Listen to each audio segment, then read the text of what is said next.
해주실 배명철 물리프롬 공동 대표님을 소개합니다. 네, 고맙습니다. 네. 예. 네, 반갑습니다. 제가 너무 많은 자료를 준비했습니다. 자, 넘어가겠습니다. 야, 몇 가지 아니, 근데 많이 넘겨야 되는데 이게 작동이 안 돼서. 제가 저쪽에 가서 하겠습니다. 굉장히 많이 넘겨야 돼서 속도를 빨리 해야 되거든요. 제 생각에는 우리나라 댐과 관련해서 얘기를 하려면 지금 상황에 대해서 잠깐 살펴봐야 된다. 그런 측면에서 이렇게 한번 50년의 평가를 해봤는데요. 저는 무조건 비판만 할 것은 아니라고 생각하고 우리나라가 굉장히 빠른 시간 내에 투자원과 관련한 인프라를 구축하면서 우리 사회의 발전에 뒤흔들이 됐던 것은 맞다고 생각합니다. 그렇지만 이 과정들을 거쳐서 이제 사실상 90년대 중반 정도쯤 되면 수도 보급률이든지 인프라에 대한 구축이 사실상 끝나는 거죠. 그래서 그 이후에 투자들은 과잉 기여가 되면서 갈등을 불필요하게 만들어내고 시민들의 어떤 만족도나 정책의 신뢰도를 높여내지 못한 측면이 있다라는 말씀을 드리고 싶습니다. 두 번째와 세 번째로는 각 부처들 간의 어떤 중복이라든지 갈등이라든지 이런 것들을 지적한 내용입니다. 좀 더 살펴보면은 이런 식인 거죠. 소양항댐은 1톤의 물을 생산하는데 3.4원이 들었습니다. 그런데 장흥댐 같은 경우는 700원이 넘고 보현댐 같은 경우는 2만 원 가까이 되는 톤당 생산 비용 이렇게 가지고 급격하게 올라갑니다. 그래서 댐 건설이 그만큼 시대착오적이 되어버렸다는 것이죠. 그 와중에 보면은 수질은 하나도 개선이 90년대부터 20년 동안 수질 개선은 정체되고 있는 것을 볼 수 있습니다. 기존의 방식대로 70년대 한강 서울 구간은 수용이 금지됐었어요. 그만큼 수질이 나빴는데 80년대, 90년대 들어서 하수 처리장이 들어가면서 수질이 대폭 개선이 되거든요. 그 이후에는 개선이 안 되고 있는 것입니다. 비전 오염원에 대한 투자라든지 초기 우수에 대한 투자가 되고 있지 않은 것이 저는 원인이라고 생각합니다.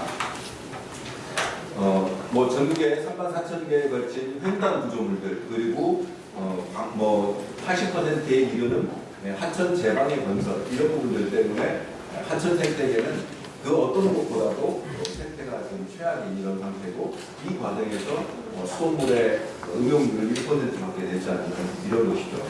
저는 이 도표와 관련해서는 제가 그린 게 아니라 2016년 수자원 장기종합 계획이 있는 겁니다. 이 자료를 우리가 눈여겨볼 필요가 있다고 생각합니다. 한번 봐보세요. 우리나라의 물 사용량이 97년 정점으로 찍고 물 사용량 자체가 줄어듭니다. 사용량 자체가 줄어든다는 게 중요한데요. 농업용수가 158억 톤을 연간 찍다가 줄어들기 시작합니다. 저는 이것보다 훨씬 더 줄었을 거라고 실제로는 생각합니다. 왜냐하면 농경지의 면적이 190 몇만 평에서 지금은 150만 정도로 약 4분의 1 정도가 줄어들었거든요. 따라서 용수 사용량이 이렇게 줄어들었다는 것은 사실상 적절한 반응은 아닐 거라고 봅니다. 재미난 것은 생활용수입니다. 생활용수도 보면은 78억 톤 정도쯤에서 정체되고 있다는 것을 볼 수 있습니다. 97년 이후에 정체되고 있는데 정체된 이 기간 동안 수도 보급률은 약 10% 이상 늘었습니다. 그럼 늘어난 만큼 사용량도 늘어야 되는데 왜 정체되어 있을까요? 실제로는 1인당 1일 물 사용량이 97년 1일 385리터에서 지금 335리터로 약 20%가 줄어들었기 때문입니다. 이 줄어든 양은 누수를 잡았기 때문에 줄어든 거죠. 그러니까 물 사용량이 늘지 않고 있다는 거예요. 그런데 중요한 것은 이 기간 동안 물 공급량은 약 45억 톤 정도가 늘어났다는 것입니다. 90년대, 2000년대 댐 건설을 계속했기 때문에 그 기간 동안 45억 톤이 늘었어요. 그러면은 총 공급량 250억 톤 정도에서 45억 톤이 늘었으면 그 물은 어디로 갔냐 이거죠. 물 사용량은 늘어나지 않았는데 그만큼 얘기를 드리고 싶은 것은 90년대 중반까지는 인프라 공급이 의미가 있었다. 사회에서 필요한 인프라였다. 그런데 그때를 지난 이후의 공급은 과잉이라는 겁니다. 불필요한 건설 비용은 엄청나게 늘어나는데 필요하지 않는 양이다 보니까 그 속에서 환경 파괴와 세금 낭비에 대한 그런 우려가 높아졌다는 것이죠. 4대강 사업의 실패는 우리 물정책이 얼마나 자정 능력이 없는지를 보여주는 사례라고 볼 수 있겠습니다. 그리고 새로운 위험들, 요구들이 늘어나고 있죠. 그 중에서 가장 큰 것은 유해화학 물질의 사용과 관련한 부분입니다. 근래에 있었던 과부라 화합물 논란 같은 경우죠. 그리고 시민들이 환경 정의에 대한 감수성 같은 경우가 굉장히 늘어났기 때문에 쉽게 물정책을 펼 수 없는 상황이 됐다. 그래서 저는 이번에 통합 물관리 인하의 의미, 그리고 그것에 가장 핵심적으로 등장한 물관리기본법의 기본 정신은 두 가지다. 하나는 통합관리고 하나는 위협관리다라는 것입니다. 통합관리는 중앙정부 차원에서고, 그 다음에 위협관리는 지방정부, 지역 차원인 것인데, 예를 들어서 한번 중앙정부에서는 댐 건설이 필요하다고 생각할 수 있겠지만 지역으로 한번 가보자는 거예요. 진짜 그 댐이 필요해서 짓는 건가? 댐 건설 법에 의해서, 댐 관리 계획에 의해서 전국에 댐을 지어야 되니까 강제로 막 할당되는 것이죠. 그 국토부 수자원국의 인원이 40몇 명 정도쯤인데, 50몇 명 정도쯤인데, 연간 예산이 2조 얼마쯤 되다가, 근래는 1조 얼마 되다가, 이번에는 더 줄었죠. 그것을 50몇 명이 1년에 2조 몇천억을 쓰려고 한번 생각해보세요. 한 명당 몇천억을, 몇백억에 대해서, 그 다음에 막 관리 인력, 사무 인력 빼면은 한 명이 결정해야 될, 한 명의 사무관, 선관이 결정해야 될 금액이 몇천억인데, 이걸 어떻게 할 수 있겠어요?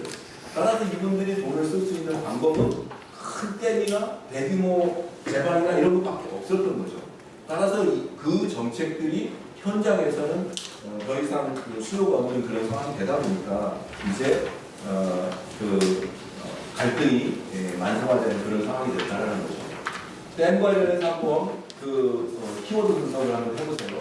보면 정말 맥락이 없어요. 이 댐이 우리 사회에 필요하겠구나라는 느낌이 들지 않습니다.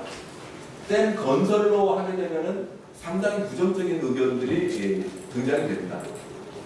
거기에서 댐 건설법을 한번 쳐보면은 이건 완전히 공과전이구나라는 생각을 하게 됩니다. 댐이 필요해서 짓는 것이 아니라 그냥 댐 하나 그냥 빌미로 삼아서 지역에서 토목 예산을 가져가고 주민들의 지역 개발 예산을 가져가는 이런 난장판이구나라는 것을 볼 수 있습니다. 저는 댐 정책의 난맥이 이런 키워드만으로 확인할 수 있다라고 생각합니다. 우리나라 댐 정책의 평가가 쭉 나오는데요. 90년대쯤 돼서 환경이라는 말이 등장을 하는데 사실상 4대강 사업을 추진하는 시점부터는 그조차도 후퇴하고 있는 것을 볼 수 있습니다.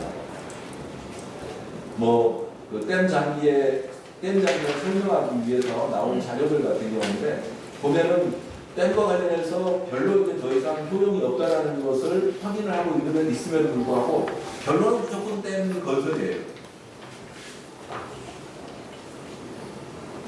이것은 건설사가 댐 정책을 평가한 거라든지 국토연구원의 댐 평가라든지 이런 등등을 다 보면은 90년대 들어서 약간 환경과 관련한 관심을 가진 듯 하다가 2007년 이후에 다시 되돌아가 버리는 것을 볼 수가 있는 거죠. 그래서 사실상 댐 정책과 관련해서는 우리나라가 70년대, 80년대 정책을 아예 바꾸지 못하고 있는 것이다. 다만 짓지 못하고 있는 것이다. 라고 저는 생각합니다. 그래서 보면은 환경단체들 같은 경우에 보면은 계속 싸우는 것이 이익이었던 것이고 그렇죠. 그래서 지금 2012년 댐 짜기가 가장 최근의 계획이니까 보면은 이런 계획들이 있는데 사실상 거의 추진이 되지를 못했죠. 그러니까 댐 계획을 수립했지만 댐 계획이 추진되지 못했고 그 댐 계획의 세부 사항을 본 사람도 거의 없어요. 그러니까 댐 계획을 수립하니까 그냥 캐비넷 안에 들어가 버리고 마는 것이죠. 댐 정책에 대한 환경단체의 평가는 이런 식입니다. 댐 건설을 위해서 법과 국가 계획을 갖고 있는 나라는 한국밖에 없다는 것이죠. 그리고 댐 건설이 왜 필요한지에 대한 판단을 하는 내용은 댐법에 그 다음에 댐 계획 안에 없습니다. 하천법의 수자원 장비 종합 계획에 있는데 거기에서도 특별히 댐을 지어야 될 이유가 거의 설명되지 않은 상태에서 댐법에 의해서 댐을 져야 되니까 무조건 댐을 짓고 있는 이런 이상한 체계가 되어버린 거죠. 왜 댐을 짓는지는 안 나오고 댐을 져야 되니까 댐을 계획하고 추진하고 있는 이런 상황이 되어버린 것이라는 겁니다. 그래서 댐 반대 운동이 우리나라의 주요한 환경운동 중에 한 개였고, 그리고 2000년대 들어서 상당히 이제 정책적인 부분에 대해서 또 영향을 미치고, 최근에는 지역 주민들이랑이 열심히 하고 계신다라는 취지고요. 한번 살펴보면은 댐 건설 장기 계획을 한번 살펴봅시다. 보면은 지금 현재는 원래 이제 5년마다 수립대로 보완 계약되는데, 작년에 그 댐 계획이 수립됐어야 되는 건데 지금 미작동 상태입니다. 작년에는 그 댐 계획을 수립하다가 중단된 것은 희망지 공모 사업. 그러니까 댐을 국가에서 수립하는 것이 아니라 국가에서 필요해서 그 댐을 건설하는 것이 아니라 지역에서 요청을 하면 지금 댐을 건설해주고 있는 상태잖아요. 그래서 그 요청이 들어오면 이것을 반영하겠다라고 해서 중단이 된 상태인데, 그 이후에는 지금 우리나라 60년대 이후에 역사에서 댐법이 만들어지거나 아니면 수자원공사가 만들어진 이후에 처음으로 건설 중인 댐도 없고 계획 중인 댐도 없는 대규모 댐으로는, 다목적 댐으로는 이게 처음입니다. 이런 상태입니다. 이러다 보니까 댐 건설 계획을 짓는 계획하는 것이 의미가 없다. 따라서 이 부분을 댐 관리 계획으로 변경하는 것을 고민하고 계신다고 하고, 그리고 이제 물 관리가 일원화되면서 정부의 물 관련한 법들이 대규모로 지금 통폐합되는 그런 상황에 있기 때문에 아마 법과 계획화가 되면서 재검토하고 있는 중인 것 같습니다. 그래서 지금 계획이 없는 불법적인 상황이 된 거죠. 그리고 2010년 댐 단지를 보면은 이 계획이 얼마나 허술한가라는 것을 볼 수 있는데요. 이렇게 되어 있습니다. 책을 아예 한번 갖고 왔으면 좋았을 텐데, 책 자체도 80쪽 정도쯤 되는데요. 앞에 내용과 뒤에 내용은 다 참고 자료예요. 그래서 댐 장비의 실질적인 내용은 요거 보면은 세 쪽이에요. 세 쪽인데 이 세 쪽 자체도 내용이 들어있지를 않아요. 그냥 형식적인 거예요. 그래서 댐 계획 자체가, 국가 계획 자체가 얼마나 이게 그냥 형식화될 수 있는지를 극단적으로 보여주는 사례라고 볼 수 있습니다. 그 계획의 내용을 보면 정말 추상적이고 모호한 상태고, 그 목표를 봐보세요. 목표를 봐보면 실현 가능한 댐 계획이에요. 그러니까 댐을 왜 세워야 되는지, 어떤 댐을 세워야 되는지는 없고, 댐을 건설이 가능하도록 하겠다는 그 자체가 그냥 목적이 되어버리는, 그게 전부가 되는 거죠, 목적이. 그래서 보면은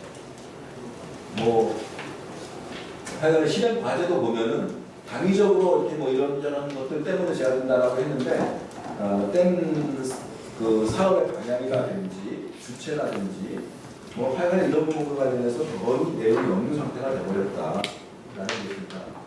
그리고 그 자료들을 봐보면 굉장히 재미난 게, 지금 예를 들어서 이런 식이에요.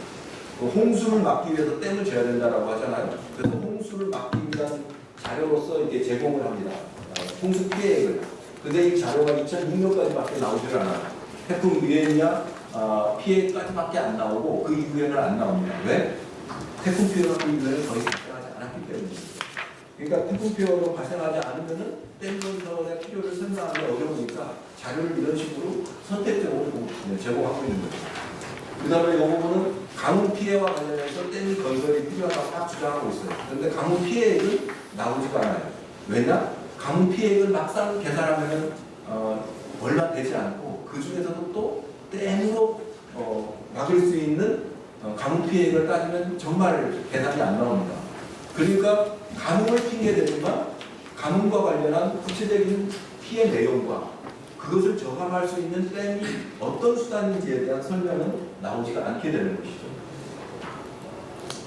그리고 재해 대비와 관련해서도 그래요. 보면은 국지적인 돌발 호수, 지역적인 물 부족 해소를 위한 저유 공간 확보, 이런 식의 설명인데, 봐봐요. 지금 그 홍수 같은 경우는, 폭우 같은 경우는 굉장히 구체적이에요. 그러니까 지리산의 이쪽 계곡에서 왕창 쏟아지는 거예요. 근데 그러면 그 왕창 쏟아진 피해를 줄이기 위해서 그 계곡에다 댐을 막는 건 아니잖아요. 댐은 그보다 더 커지는 거죠, 유력이. 그러다 보니까 어느 한 계곡에서는 홍수가 나지만 다른 계곡들이 합쳐진 다음에 맞게 되는 댐은 사실상 이런 국지적인 대책이 될 수가 없는 거죠. 가뭄과 관련해서도 지금 가뭄에 피해가 나오는 것은 산간 고지대라든지 연안이라는 도서지방이란 말이에요. 이 지역의 댐을 통해서 어떻게 공급할 수 있겠어요?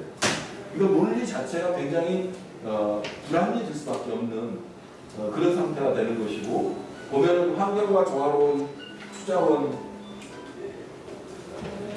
사업 이렇게 했지만 그 주객이 전도되는 거죠. 환경을 위한데 왜 댐을 짓는 것이겠어요. 그 다음에 반복됩니다. 절차는 위한 절차를 하게 된다는 거죠. 왜 이 목적이 사라진 거죠. 그 다음에 이건 지금 2012년 댐단인데 추진 실적이 0%입니다. 그러니까 의미 없는 댐 계획을 수립한 거죠. 2012년 것이. 사실은 댐 계획 같은 경우는 12년 것만이 아니라 2007년 것도 거의 의미가 없습니다. 이게 지자체에서 댐 희망지 공모에 의해서 진행되는 건데, 지자체에 의해서 댐비를 80%를 주는 나라가 세상에 어디 있겠어요. 그 댐이 국가적으로 필요한지 아닌지에 대한 판단은 국가의 몫인데, 이거를 지역으로 넘겨가지고 신청하면 주겠다라는 것은 사실상 비논리적이죠. 그리고 보면은 이제 댐 계획에서 도저 실질적이거나 중심이 되는 것은 이런 거예요. 시수 능력 증대사업, 보조댐 설치, 이런 것들인데, 이게 댐 계획하고 사실상 무슨 의미가 상관이 있는 거겠어요.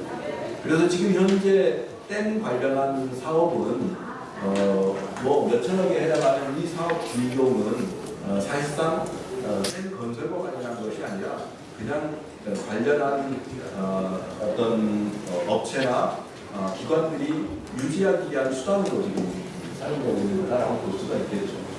한번 보면은 이런 식이에요. 아까 45억 톤이 물 공급량이 45억 톤이 5억 톤이 늘었고, 그리고 그 기간 동안 사용량은 늘지 않았는데도 불구하고 계속 댐을 지어야 되는 논리가 이런 식인 거예요. 과거에는 공급량과 수요량을 비교했는데 빈도라는 개념을 해가지고 과거 최대 빈도로 하면은 4.4억 톤이 부족하다는 거예요. 4.04억 톤. 근데 여러분 생각해보세요. 정말 과거 최대 몇백 년, 몇천 년 만에 큰 가뭄이 왔는데 물 사용량을 하나도 안 줄이고 똑같이 공급을 한다는 것이 가능한 발상이겠어요? 그러니까 수요량에 대해서 생각을 하지도 않고 무조건 물을 공급해야 된다는 이런 발상 자체가 이런 계획들을 바꾸게 되는 거죠. 그리고 그런 상황이 됐을 때 댐을 지면은 서로 댐을 지어놨다고 하더라도 공급할 수 있는 지역이 어디겠어요? 도시 지역인 거죠. 그 지역은 그런데 물이 부족하지 않는단 말이에요. 그러면은 앞으로 짓는 댐이라는 것은 정말로 사회적 수요가 있는 댐이 아니라는 거죠. 맞춤형 공급을 하겠다고 했는데 그것과 댐 건설은 계속 멀어집니다. 넘어가겠습니다. 홍수도 마찬가지입니다. 댐으로 지금 막을 수 있는 홍수가 아니라는 거죠. 댐 건설 폐기의 필요성과 관련해서는 조금 전에 이게 댐 물과 관련해서 우리나라에 굉장히 많은 법률들이 존재합니다. 굉장히 많은 법률들이 존재하고 이 중에서 댐 건설법은 이 정도쯤에 있습니다. 다른 것과는 이제 별로 연관이 안 되는 매우 우리나라 물정책에서 부차적인 위치를 차지하고 있는 법률이다라고 볼 수가 있겠습니다. 그리고 구체적으로는 지금 댐법이 환경부로 넘어가면서 더욱더 지금 역할이 모호해져 있는 이런 상태입니다.